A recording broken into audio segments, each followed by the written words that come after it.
પ્રભુ તપ અને ભક્તિને આંગણે સામે ચાલીને જતા હોય.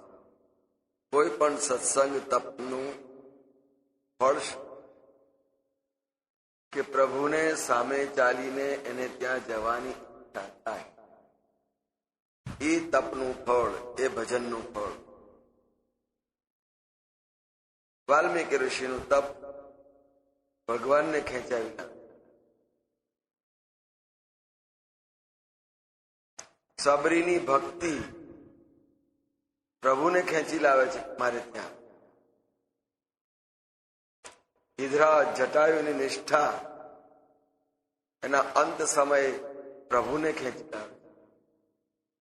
પુનિત મહારાજ તો ગાય, ફરીને તો ખેંચી લાવે હૈયાની નિષ્ઠા. આપણી ભજન ભક્તિ, સત્સંગ, જપ તપની જે નિષ્ઠા છે, પ્રભુને સામે ચાલીને આવવાની ઈચ્છા ઊભી કરાવે. ઋષિના આશ્રમે પ્રભુ પધાર્યા, પવિત્ર છે, સુંદર છે. જોઈને પ્રભુની આંખ ઠરે છે, હરખે રાજીવન. પ્રભુના કમલલોચન ઠર્યા હાશ.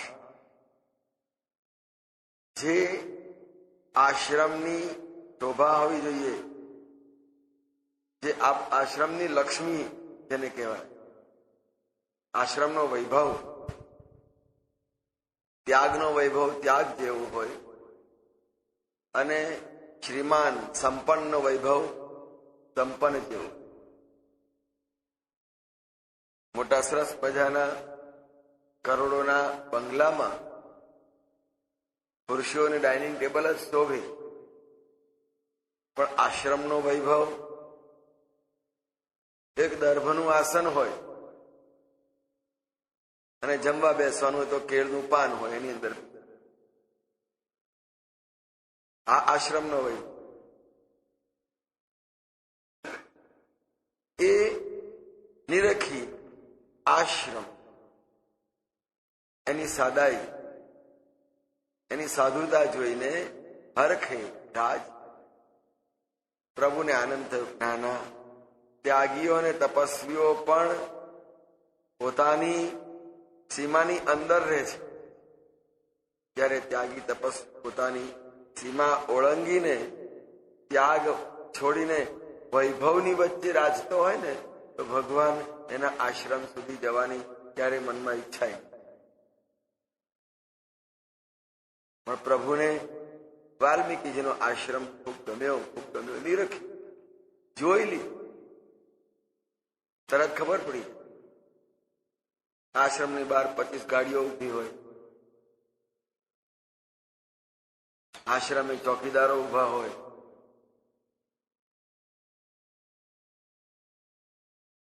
પછી કોઈને સામાન્ય માણસની અંદર જવાના દેવાય તો ભગવાન ક્યાંથી અંદર આવે?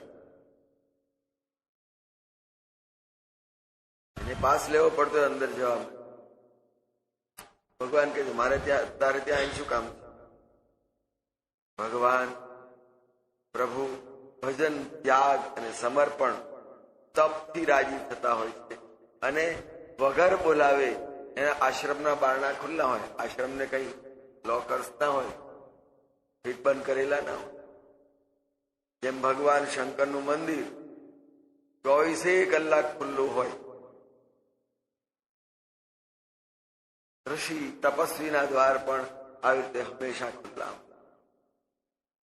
ભગવાનને પધારેલા જોઈ સુની આગમન. ભગવાન પધાર્યા છે એમ ખબર પડતાની સાથે મુનિ આગે આયો. પ્રભુનું સન્માન, સ્વાગત કરવા માટે આશ્રમની બહાર નીકળી અને આગળ સુધી આવ્યા. ઓહો, પ્રભુ પધારી રહ્યા છે, પધારી. કેટલો આનંદ થાય. તપસ્વીને પોતાનું જન્મો જન્મનું તપ ફળતું હોય, પ્રભુ આંગણે આવીને દર્શન આપતા હોય, તો એ ઘરનું આંગણું કે જીવનનું આંગણું કેવું પાવન. મહારાજ બહાર જતા જ નહીં, પણ સ્વપ્ને આવીને ઘેર દર્શન આપી દેતા હોય તો એમ થાય કે હાશ, આજે સ્વપ્ને મહારાજે મને પાવન કર્યું, હું કૃતાર્થ થયો, મારું ભજન સાધન ફળ્યું.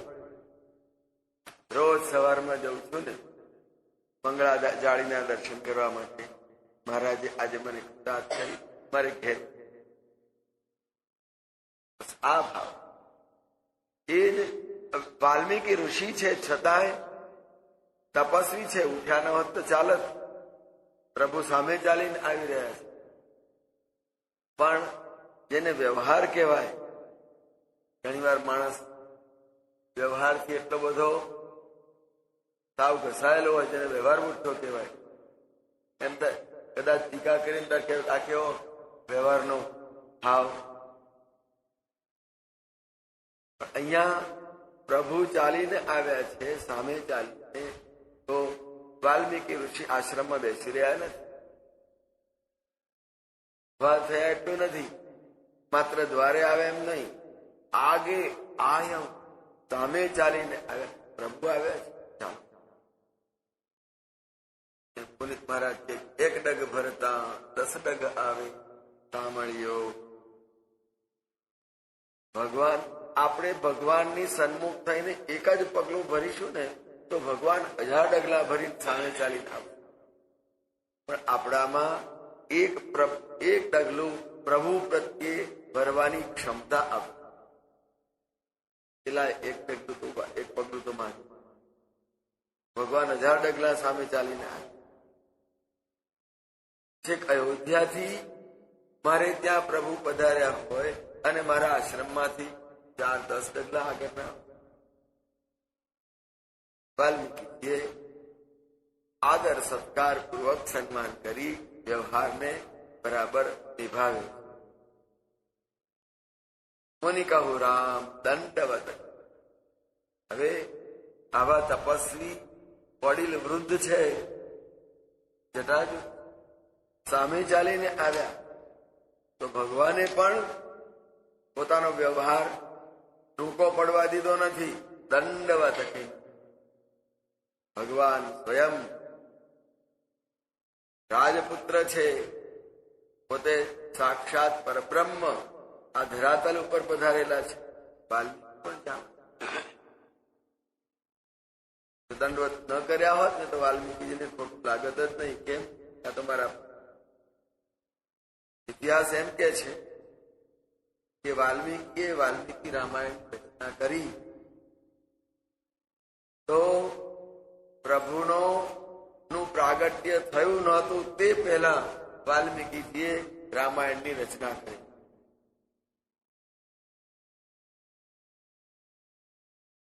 એ કઈ દિવ્ય દ્રષ્ટિ છે!